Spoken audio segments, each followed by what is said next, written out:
What's going on, fellas? Um, well, it's my testimony time.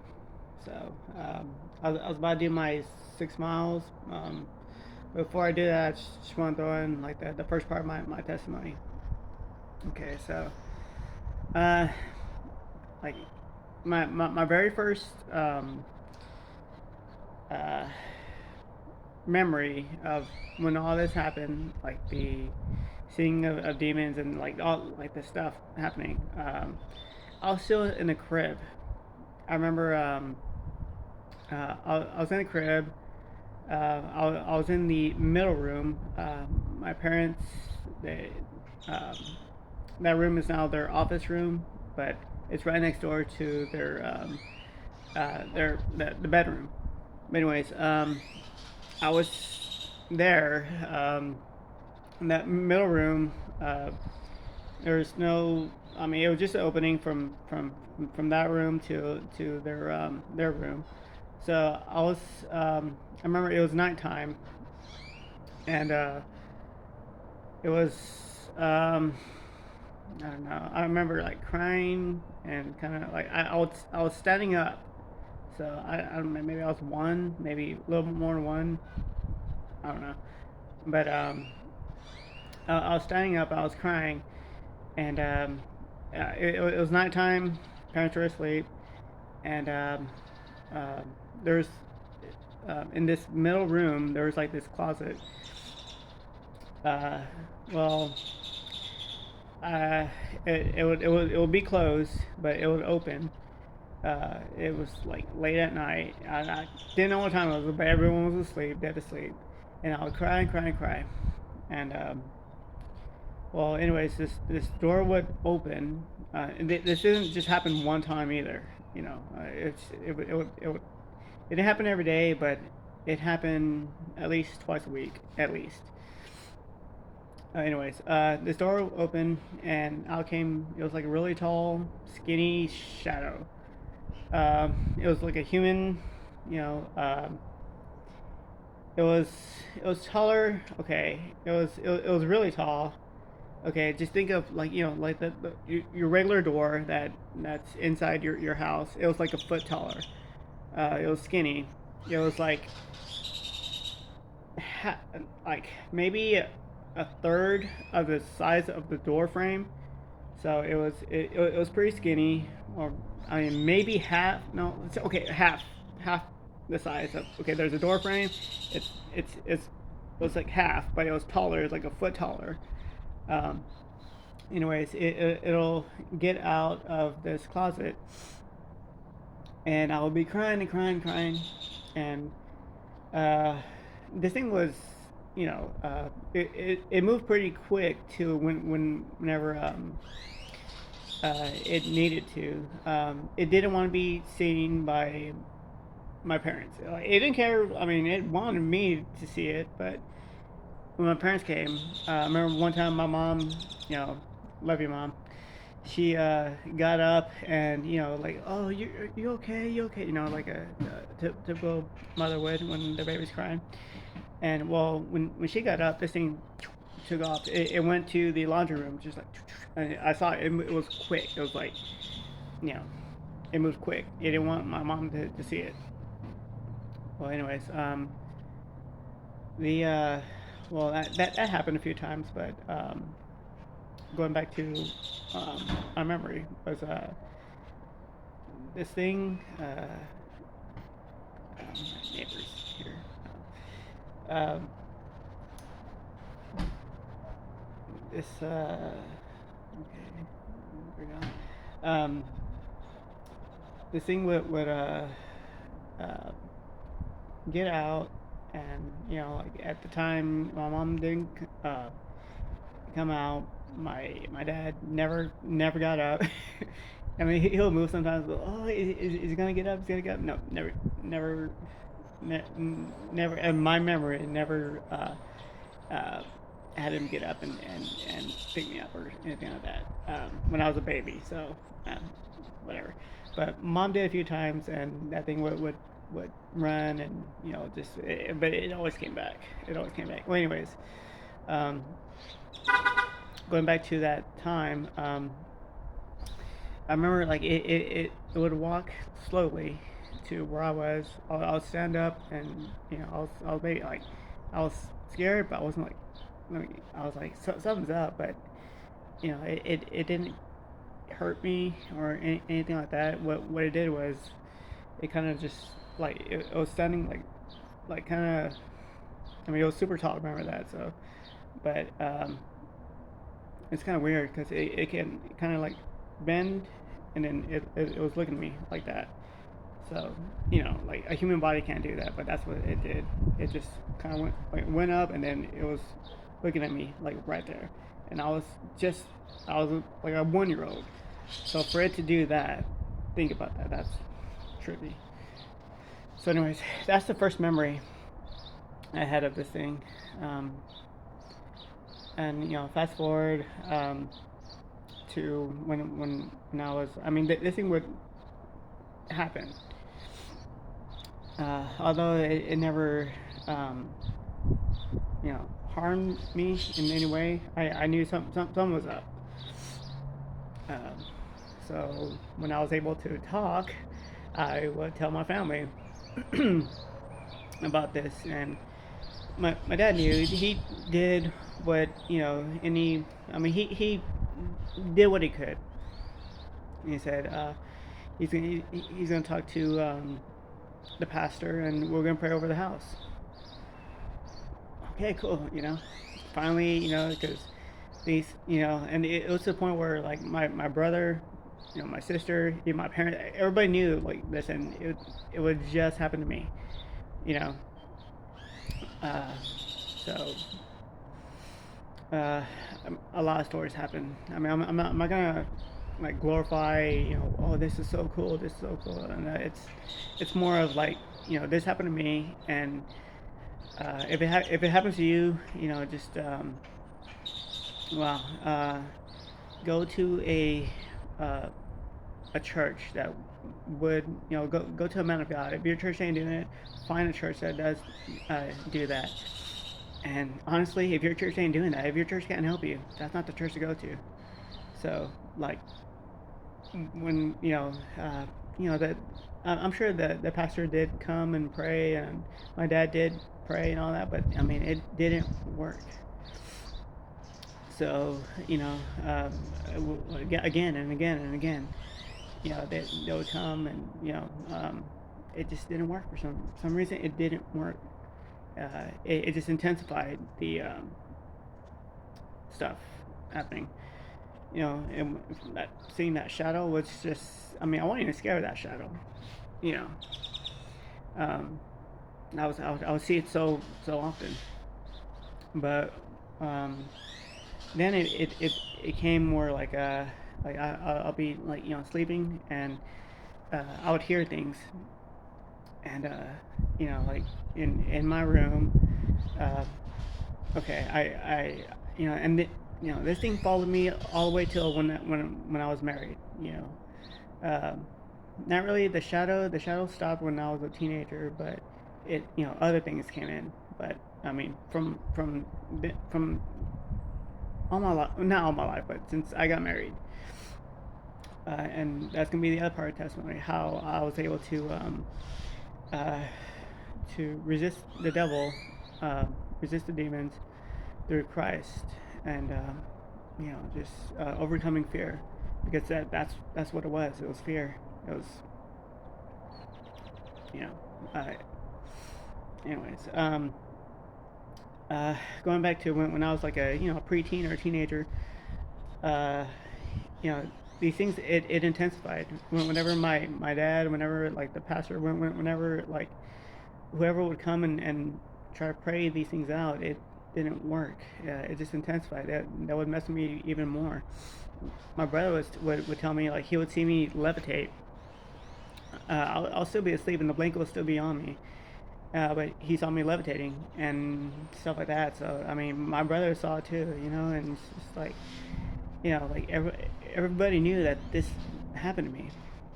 Um, we didn't know how to combat it. Uh, didn't really tell my friends.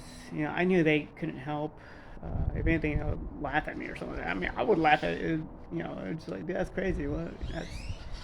But no, we didn't tell.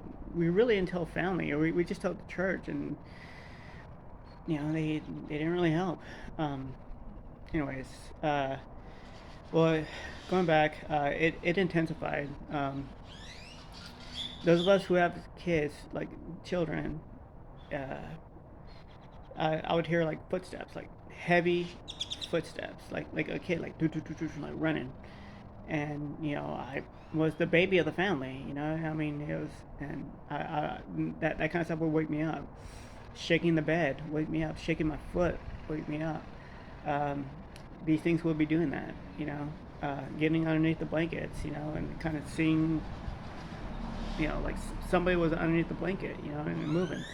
But then, come out, it would be nothing there. But I could feel them. That stuff would be happening. Uh, that stuff.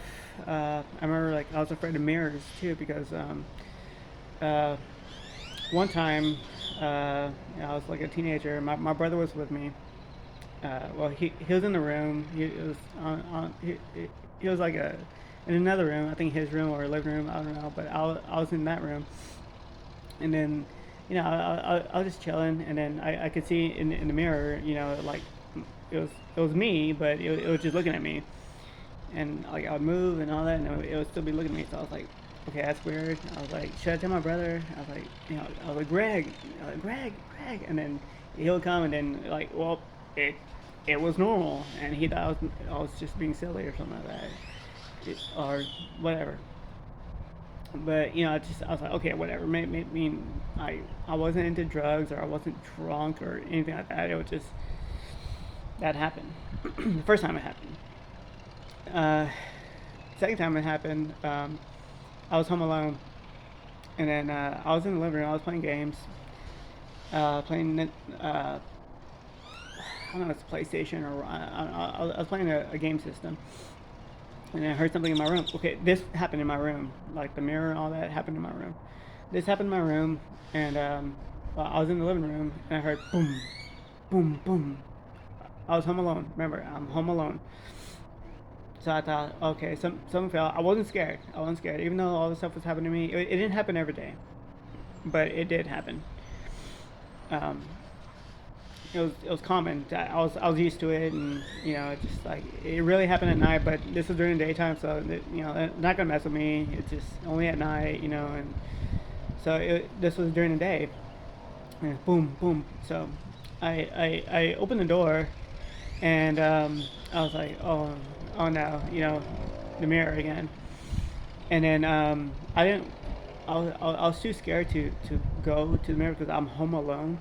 But anyways, so I looked at it at an angle, and it was me, me. Kind of like from far away, kind of looking, and it was me, but standing up. And I was wearing the same stuff I was wearing. I wore like some I don't know weird stuff as a teenager. So, but it was wearing the same thing I was wearing, and it was standing up, even though I was like far away. I wasn't even standing in front of it. It was I was too scared to go. So there'll be days like that where I mean, this constant. It happened at night, but during the day it was just like I'll just be outside and sitting on the porch, just waiting, um, just waiting. Like waiting for my parents to come, waiting. Just I would just do that. Um, anyways, so whenever the mirror happened, like seeing, I was like, nope, nope. As big of a gamer I was, still am, by the way. But as much as I love video games, I was too afraid. I didn't even turn it off. I didn't turn anything off. I just ran straight out, sat on the porch. I couldn't drive. Couldn't. My next door neighbor wasn't there. I would, you know, you know, I what can you do? Other than sit in the porch. So wait there for hours, and you know, uh, so again, well, what's the point of telling your family? What's the point of telling the church if they can't do anything? Just all the best they can do is just like, no, well, I'm praying for you. I'm praying for you. But what's the point? In my mind now, it's like, well, what's the point? You know. So, this happened, and we will go to church, you know, religiously, and my dad was a deacon and stuff like that. So, you know, this will be, like fast forward to like I'm a teenager, and like like that voice would be, well, I mean, your family goes to church, your family ties, everything's great, but this stuff's happening to you, Jeremy. Why, it was to the point where it's just like, you know, I was heartbroken because God seemed to. My brother was happy, his sister was happy, my sister was singing um, these songs. I mean, she's a beautiful singer, still is. My brother was on fire for God. He would bring his Bible to school. Like, it just, you don't do that. And he was very popular too. And he'll bring his Bible, and he was on fire for God.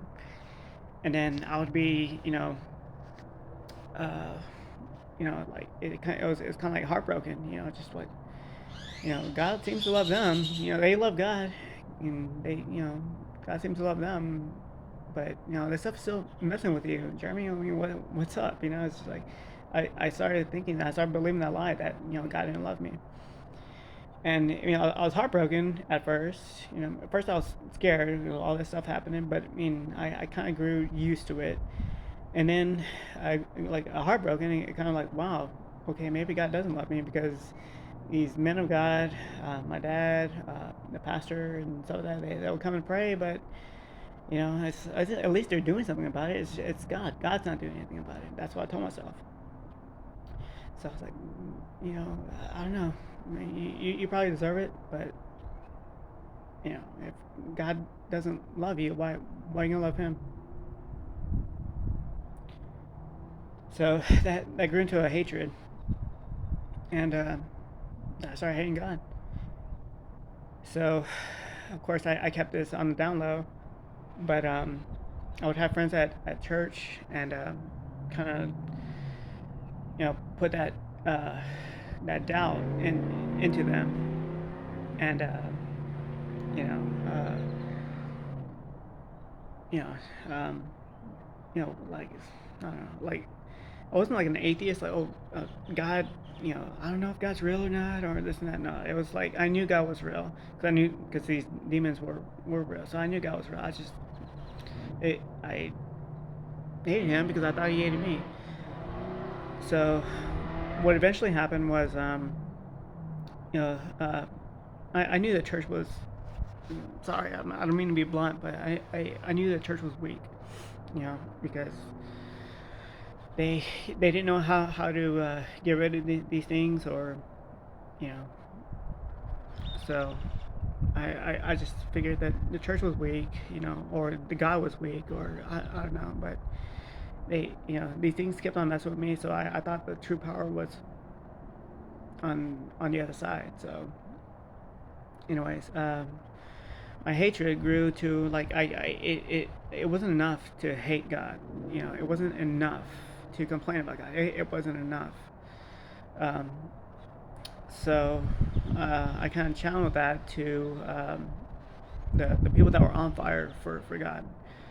The new believers, the ones that like, oh, I'm gonna rededicate my life and serve Jesus and stuff like that. It was rare at that church, but whenever it did happen, I would, in my hatred, but in a cunning way, befriend them, and kind of gain their trust. And whenever that happened, I would simply, I had a little strategy, or if you call it that. I would ask them these questions, and these questions were, not good questions. It'll be like it'll be in three steps. One of them a lie. I mean, I'm sorry. One of them the truth. The second one half truth, and the other one's a lie. You know, all in one, like you know, and I, I would do that, and I have to like six questions. I'm not gonna say all six, but I'm gonna do like the most common one, and I think the easiest one to do.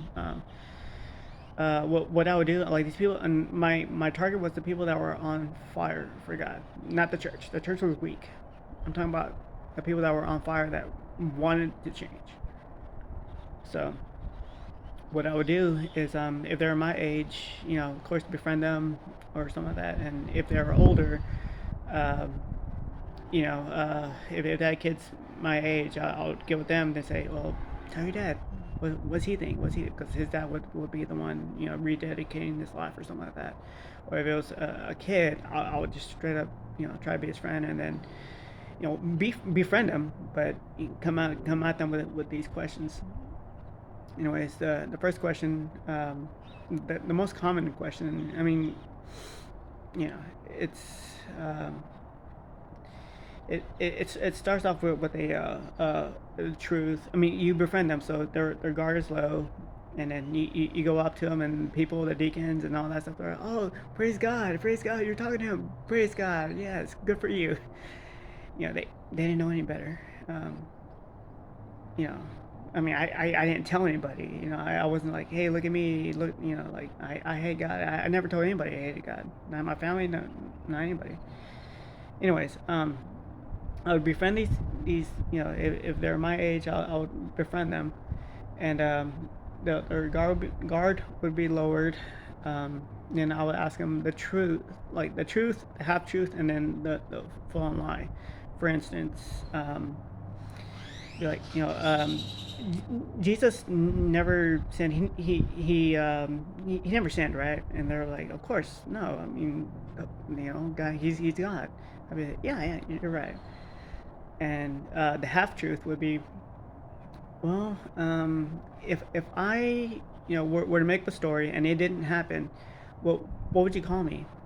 And they'll say, well, I'll call you a liar. But you're right. I would be a liar, and and then the half truth would be, well, if I did it and I was a liar, and Jesus did it, y'all call it a parable. Why is that? And then it'll kind of make them think, and before they can come up with something, and just be like, well, we're in the Bible. This Jesus say, come and worship me. He says, Jesus isn't God. He even said so that the Father is greater than he is. So I mean, Jesus, he could be a man of God. He could be a prophet of God, but he's given these stories, and I mean, again, if I say these stories, I'm a liar. But if when he does it, y'all call it a parable. Um, Maybe he isn't God. Maybe he's just a prophet. Maybe he's a man of God, but maybe he isn't God. And it'll kind of make them think. And then I'll go and ask like another question, another question, another question, and to the point where they questioned. So and whenever they stop coming, you go, oh well, what happened to so and so? I don't know. I don't know. I don't know. But I think I kind of got to them or something, or I do share the guilt of that. So I would do that. Nobody knew, so so that happened, and I'll share with y'all like um, what okay, like, I would be doing this, um, when fast forward to I end up getting engaged. I married the pastor's daughter at the time, so still married to her, by the way. And That mean like like I would still see these demons. I would still see they would still mess with me. One I remember one time it was like um, man, it was a lot of things happened. Like and another thing, you can't befriend these things no matter. Okay, like the stuff that I would do to like oh these people like like I um, got these people to not come to church again. Got like no matter how much I do, these things still hated me. They'll still mess with me. They're not proud of you. So they're